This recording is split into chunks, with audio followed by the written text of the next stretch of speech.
The university's Jacobs Building is their new flagship building, and it was designed and built really to support two ideas. One, that they needed to recruit the best and brightest students in the Commonwealth and beyond, but also to recruit and retain the top faculty to come and teach those students on campus. And I think we've achieved that in the Jacobs Building. Early on in the project, the dean actually authored a mission statement for the building that really, I think for us, served as the roadmap for a lot of the decision making that we made throughout the course of the design. And one of the big themes that came out of that was his notion of science on display. And we took that somewhat literally and loaded the building with transparency. So there's multiple ways that we accomplish that. The outside of the building is over 40% glass, allowing you to kind of see from the outside into the building.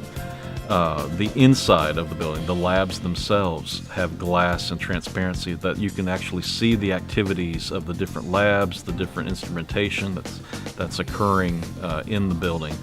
And then we also, volumetrically, the building is very transparent. So there's multiple overlooks and balconies that connect all of the three floors together throughout the building, really kind of unifying it spatially as one building. The organic labs are also 180 degrees from what they have in the existing building today. The existing building has a very limited line of sight. It's hard for the TA and the instructor to see what's happening in the lab. And the model here at the Jacobs Building is very unique in where the fume hoods line the perimeter of the room, allowing the instructor to see every pair of students at the hoods as they're working on their lab.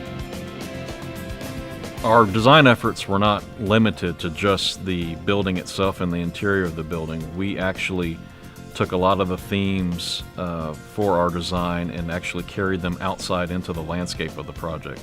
You'll notice in the sort of the central courtyard interior to the building, there's two large stone walls with some seating benches scattered around them. And those are actually two outdoor classrooms that can be used by the faculty.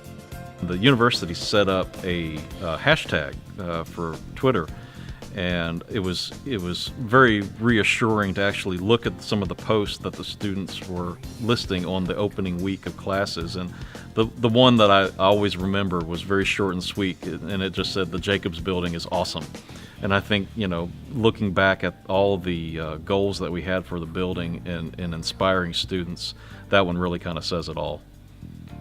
The biggest sort of takeaway I have and point of pride that I have is understanding just how many students this building affects and how many students it will affect for the years to come, and what the benefit will be to the Commonwealth. The number of STEM majors that will graduate through this building is almost incalculable. To know that I had a little piece of that is very endearing to me.